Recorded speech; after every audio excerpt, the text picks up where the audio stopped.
Do you trust the CIA? Do you trust the FBI? What about the Congress? Do you trust the Federal Reserve? Do you trust the NSA? How about the TSA? Do you trust the Supreme Court? Okay, then, if you don't trust any of these other government institutions, why then would you believe anything that comes from the mouth of NASA? The previous is an excerpt from a conversation I had the other day with a close friend about the stunning images of the recent flyby of Pluto, taken from NASA's satellite New Horizons. The persistent no I received from her was the patented response I expected, considering the general distrust people have in our politicians, world leaders, and governmental institutions these days. To say that there is a general sentiment of skepticism and suspicion running through the current zeitgeist about all things statist could be the understatement of the year. What is that age-old adage? How do you know when a politician is lying?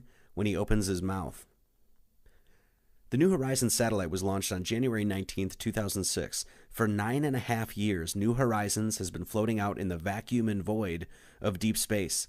Without any repair, maintenance, or physical updating of its hardware, New Horizons has supposedly traveled swimmingly through our solar system, on course with its original trajectory, unencumbered by any possible extraterrestrial objects, absent of any disturbing influences, all while being flung into the outer orbit of our solar system using the gravitational forces of the planets. It has reached Pluto. Phew. Pluto is 4.67 billion miles from Earth. When New Horizons crossed its path, it took in an enormous amount of data, as claimed by the engineers and spokespeople for NASA. This mission is the most complete and comprehensive study of the planet that we have ever had. Upon receiving this info, New Horizons then shot the data back to Earth, sending it at a distance of, once again, 4.67 billion miles without a hitch. This is quite an astounding feat, and one could even say that it is almost unbelievable what our government space agencies can accomplish these days. After all that time, money, and technology that went into building, engineering, and launching this satellite, what is offered to the public thus far? A few images and a very poor animation of Pluto's surface. Now, admittedly, I am a technological neophyte, and I'm often amazed at some of the miracles of science, so I might not be the best candidate to make assertions about technology I don't fully understand. Hell, my smartphone still dumbfounds me. Though I'm not necessarily qualified to make sweeping assertions about the legitimacy of some of the technology purported, my common sense tells me that all of these claims made by NASA sound a lot more like science fiction than they do science fact. The Hubble telescope was launched in 1990 at a cost of roughly $2.5 billion and is said to be revolving in lower Earth orbit, about 350 miles up. The Hubble is credited with giving us hundreds and thousands of images of pulsars, quasars, nebulae, galaxies, and more. People from all walks of life have been stunned, mesmerized, and wowed at the dazzling images of our beautiful and ever-expanding universe. Hubble pictures plaster the walls of dorm rooms, screensavers, and offices the world over. What a lot of people are not aware of is that the Hubble telescope initially did not work. The first images received back from the Hubble were messy, out of focus, and basically useless due to a manufacturing error of the craft. In December of 1993, approximately 3 years later, 6 astronauts were sent to repair the telescope. The malfunction of the telescope was said to have been made whilst in construction, not when it was launched into space. Did the folks at NASA not test the scope out before sending it into Earth orbit? How is it that we sent a telescope a mere 300 or so miles above the Earth that ended up with malfunctions, yet a satellite coasting in space for nearly a decade is working flawlessly? There seems to be a lack of continuity in the logic here. The Voyager 1 rocket was launched in 1972, long before personal computers, the internet, and iPhones. This comes directly from NASA's website. The total cost of the Voyager mission from May 1972 through the Neptune encounter, including launch vehicles, radioactive power source, RTGs, and DSN tracking support, is $865 million. To launch the Voyager 1 rocket today, accounting for inflation, would cost $5,938,322,000. Yes, that's right, that's almost $5 billion. That's a lot of scratch. The cameras on the Voyager 1 are no longer operable, and the last images the Voyager 1 craft took, according to official sources, were on Valentine's Day in 1990. Remarkably, the technology available in 1972 was still working like a charm 18 whole years later. Meanwhile, the computing ability known to the public in 1972 was, by today's standards, ridiculously primitive. The computer company Intel debuted its 8008 microprocessor, which allowed for a whopping 256 unique arrangements of ones and zeros. As the website for the Computer History Museum tells us, for the first time, a microprocessor could handle both uppercase and lowercase letters, all 10 numerals, punctuation marks, and a host of other symbols.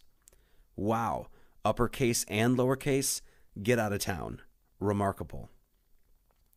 1972 was also the year they released the video game Pong. As I am typing this, a NASA image of the day flashes on the wallpaper of my Chromecast. The image is entitled "Pluto Dazzles in False Color," and the synchromystic in me goes berserk. Knowing the amount of corruption we find at the highest levels, why is it that every major news media outlet, no matter their political or ideological persuasion, reports on the astounding feats of this organization without ever questioning the legitimacy of the scientific claims it makes? Not a day goes by that I don't see sites like Huffington Post report on the affirmations made by this space agency. The definition of the word press is to apply pressure to something, and hence the role and sole job of journalists is to consistently press for the truth from our world leaders and governmental institutions. The moment the press stops putting pressure on our politicians and instead promotes the narrative as told to us by our government, they become not the source we may rely on for objective facts, but the propaganda machine twisting how we perceive world events. If we do not press the press to do their job, someone else's fiction becomes our reality. Claudia Pavonis. As I typed this, I quickly browsed on my Facebook feed and saw an article about how NASA scientists have discovered yet another Earth-like planet. There's a vast and growing number of people online that are starting to question the legitimacy of literally everything NASA purports. A vastly growing demographic of very passionate folk are starting to heavily scrutinize the continual stream of information coming from NASA. Are all of these people just kooks and cranks, or is there validity to their concerns? It has become a modern trend to demean, belittle, and deny someone's position and point of view by simply accusing them of being a conspiracy theorist. Conspiracy, or to conspire, means to make secret plans jointly to commit an unlawful or harmful act. A theory is a supposition of ideas intended to explain something. A theorem is a general proposition, not self-evident but proved by a chain of reasoning. Conspiracies are not theories, they are theorems. They can be proven by the simple fact that organized evil has a historicity. It is without question that people in all sorts of different arenas, political, military, economic, social, etc., conspire for myriad reasons all the time. The hardest thing for a modern man to do is admit that the history of such atrocities is not just a thing of the past, it's in the present and in the future as well. Claudia Pavonis. Anyone that has studied conspiracy knows that a grand deception may be created by compartmentalizing the deception. Everyone involved in the conspiracy plays a part by not knowing the part they are truly playing. The formation of a conspiracy is based on the blind acceptance and belief in the disinformation spread, with those lies often going unchecked by the majority involved. This model works so well that even when subversive individuals expose elements of the conspiracy, the generally accepted paradigm is so concretized that the detractor is often labeled a charlatan or nut job. Usually no other attempt is made to either suppress or give credence to the disclosure. The fixedness of the deception whitewashes anyone who doesn't adhere to it. We are also very aware that people can be manipulated and easily coerced into doing all sorts of wicked things with the promise of money, fame, nationalistic heroic pride, or otherwise. Threats and violence are also useful tactics used by mobs, mafias, and monarchies throughout time. A popular article has been making its way around the web lately claiming that over 70 NASA scientists have died under unusual circumstances in the last 2 years. Though we may contest the article's verity, it is interesting nonetheless. The fact is, if someone with a sinister and malicious intent wishes to commit a crime against humanity, they are going to find any way they can to ensure their success. A prime example of this happens every day when men in suits convince young men and women to invade countries and kill other human beings they have never met under completely false pretenses for the benefits and profits of a few. This little trick has been a card up the sleeve of psychopaths for thousands of years. Since I entered politics, I have chiefly had men's views confided to me privately. Some of the biggest men in the United States, in the field of commerce and manufacturing, are afraid of something. They know that there is a power somewhere so organized, so subtle, so watchful, so interlocked, so complete, so pervasive, that they better not speak above their breath when they speak in condemnation of it. Woodrow Wilson, The New Freedom. NASA, by being a branch of the government, by design, has a lot to hide. How much of the work that NASA does is completely under impenetrable security? What kind of technology have they created within their top secret research and development sectors? Even if we give NASA the benefit of the doubt and assume that they have absolutely nothing to hide, the government still would not condone disclosure of the information therein, most assuredly citing reasons of national security. People who criticize these sorts of conspiratorial considerations often point to the fact that NASA is really an umbrella for a host of different agencies and companies all working in harmony. There are many subsidiaries that work alongside NASA, and so by saying NASA, you are really speaking about many different space agencies. And as far as I know, this is true. We also know that NASA is not the only space agency working out there in the heavens. China, Russia, France, Austria, and several other countries also send missions into space. It would not be far-fetched to say that the majority of the space agencies, just like the governments of the world, work in cahoots. Hence why they all share space on the International Space Station. Hell, the governments of the world even recently created an international flag based on an ancient sacred geometrical seed of life. A flag, in essence, declaring that the leaders of the countries of the world are working together. We only have to look to the questionable motives of things like Agenda 21 and display the twisted secrecy of Bohemian Grove to see these major power players working wholly in concert. If we are to get conspiratorial here, what is one of the most common phrases associated with a global conspiracy but a new world order, or in other words, a one-world government? Making the attestation that because NASA is engaged in nothing but the pure and noble pursuit of science, and therefore is somehow immune to the corruptions of normal inept government-caused impurities or some grand global conspiracy, is wholly ridiculous. The fact is, good-natured people who don't even know that they don't even know, people who are completely absent to the inner workings of evil, may have no idea that they're even being manipulated. This could be said for any organization or hierarchy, albeit political, religious, or otherwise. People assert that logically, because so many people are involved in something like, per se, the moon landings, it would therefore be impossible to have faked them. I'm going to leave this excerpt here about the Manhattan Project from the website ushistory.org without comment. Secrecy was paramount. Neither the Germans nor the Japanese could learn of the project. Roosevelt and Churchill also agreed that Stalin would be kept in the dark. Consequently, there was no public awareness or debate. Keeping 120,000 people quiet would be impossible. Therefore, only a small privileged cadre of inner scientists and officials knew about the atomic bomb's development.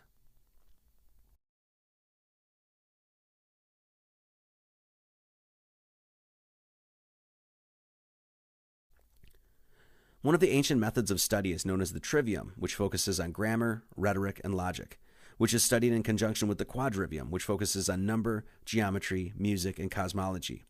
When this 3 and 4 are combined, it creates the revered 7 classic liberal arts. In the trivium, there is an axiom that is known as the appeal to authority, which is recognizing the false assumption that such and such must be true because said person, expert, proclaimed it to be true. Appeal to authority is also a way to combat the mentality of, well, I can't understand these things, but someone else has it all figured out, so I'll trust them. This is a dangerous mindset to adopt and stifles one's personal investigation into his or her own world. It is noted that there are hosts of subjects, machines, technologies, sciences, and the like that the average person does not fully comprehend that work flawlessly with or without our understanding of it. That said, it should never be off limits to allow serious queries into the presentations and declarations made by any and all authoritative administrations, and we should not forego our own investigation into subjects that might be controversial because self-appointed experts tell us otherwise. It is very interesting to note how quickly people will aggressively and vehemently argue with anyone who even dares question the hallowed institutions dedicated to the supposed methods of pure science. Remind a staunch agnostic and science fiction geek that the theory of gravity remains just that, a theory, and you might incite such a response. For many, the edifice of modern reductionist science often receives the kind of worship equal to that of the most ardent religious devotee.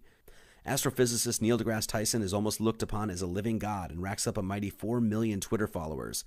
Without disrespecting and dismissing Neil's work as a science teacher, let me ask you this. What has Neil deGrasse Tyson personally discovered that has changed the nature of how we understand reality? It is rather astounding that Mr. Tyson's list of accolades, awards, and honorary doctorates is quite long, and yet if you ask the average person what specific thing has Neil done to push the boundaries of science, I can guarantee you that you're going to get nothing but a blank stare. Being the director of the Hayden Planetarium is not like discovering the laws of motion or establishing the foundations of quantum physics. Why is it that these people often go unchecked and unquestioned? If we are not allowed to question figureheads like these and institutions like NASA, are we really engaging in the true, skeptical, scientific method ourselves? Many independent researchers online have noted that Werner von Braun, a Nazi scientist, was brought to America by Operation Paperclip to help get NASA off the ground. Another key player at NASA was Jack Parsons, the lead rocket propulsion engineer and a known occultist. It has also been claimed that science fiction writer Arthur C. Clarke, author of 2001: A Space Odyssey, was the brains, or at least inspiration, behind satellite communications. Numerous books and documentaries have been produced centering their investigations on the anomalies and inconsistencies of the Apollo missions. Many believe that the ability to travel to the moon and back in 1969, a mere 11 years after the inception of NASA, with less technology than what exists in modern-day smartphones, is an outlandish proposition. These points have been belabored on the web many times, and so no further elucidation on them needs to be made here. If it turns out that the Apollo lunar missions were faked, as the mounting evidence suggested surely was, and thus we know that from the very get-go NASA has been a corrupting and deceiving force, how are we supposed to trust anything that comes from the agency now? As an analogy, let us suppose that you took your child to a daycare and later found out that the staff were beating the children. Would you ever feel safe to take your child there again? The celebrated filmmaker Stanley Kubrick was heavily involved with NASA when he was shooting his seminal and groundbreaking film 2001: A Space Odyssey. Stanley teamed up with NASA when working on the film and even shot much of it in NASA's confidential and highly securitized complex. To those of you that may be questioning this assertion, there are numerous proofs that I could provide here as evidence, but for brevity's sake, I will direct you to the documentary posted here. This video wasn't made by some tinfoil hat wearing conspiracy wackadoodle from the web trying to convince you that we never went to the moon. This is a documentary made by NASA themselves for public consumption. I would highly recommend watching it in its entirety. Stanley Kubrick could easily be called one of the most cryptic, symbolic, and enigmatic filmmakers to ever get behind the camera. Knowing how directly and intimately Kubrick worked with NASA and how much he must have known about the Apollo missions back then, should we dare speculate that there is a hidden message within his film 2001: A Space Odyssey about the possible malevolent aspects of NASA? In the opening chapter of the film entitled The Dawn of Man, an ape is seen figuring out how to use a bone as a tool to smash things. A few moments later, we see him back with his clan in a territorial dispute with another group of apes. Being the aggressor, he then uses the bone to beat and kill an opposing ape. After he murders the other ape, he screams and throws the bone up. As it flies through the air, Stanley cuts the scene and transitions from the bone to a space capsule floating above the Earth. Clearly, the bone is representative of technology used as a weapon against a fellow member of the ape species. Could this be Stanley's cryptic and occult way of warning us about the motives, deceptions, and lies of the United States government and NASA? If we are to consider this to be the case, the more profound question we may ask is, how would the control of space offer any gain? I feel that a deep consideration of the answer to this question is merited. Are we supposed to take, hook, line, and sinker, everything that NASA tells us about deep space, missions to planets, and the workings of our universe as indisputable fact? Are we really going to accept wholeheartedly and without question the continual stream of information from a source who is a branch of the same institution that has a history of deception, lies, and manipulation? There is a vast number of people who view attacks like September 11th as a false flag event, perpetrated by people within our own government. If realities such as this are truly the case, are we then supposed to trust the very same organization who constructed, or was, at the very least, complicit in the events of September 11th to tell us the truth about the heavens above? Was Stanley trying to tell us that the monolith of NASA is the bone that the ape of government is using to beat the head of mankind? The important thing is to not stop questioning. Albert Einstein. The world is in a constant conspiracy against the brave. It's the age-old struggle, the roar of the crowd on the one side and the voice of your conscience on the other. Douglas MacArthur. The remaining fact is this: if we don't ask tough questions and demand answers from our quote-unquote authorities, we will forever be leaving the explanation of our world to people most of us will never meet, never speak with, and never know. And as someone who has been on this plane of existence for 36 years, if I have learned one thing, it is to never give my complete trust to anyone who claims they are an authority. When asked about the moon landing hoax on the popular podcast The Joe Rogan Experience, one of the things Neil deGrasse Tyson gave as a proof was the amount of jet fuel that the Saturn V rocket housed. Knowing the kind of dynamic case that has been made against the authenticity of the Apollo missions by independent researchers online, simply citing the amount of jet fuel in a rocket as proof of us going to the moon is about as scientific as Scientology using Tom Cruise as proof of their success as a religious institution. Oh, and also let us not forget, jet fuel can't melt steel beams. Is this the kind of conclusive evidence and reasoning that modern science is using to secure their claims? If so, go ahead and call me a dingbat and crackpot. I'll happily sit in the corner of the room, donning my tinfoil hat, wondering who really did shoot JFK. Much love to all. P.S. For those of you gematria hounds out there, calculate the following.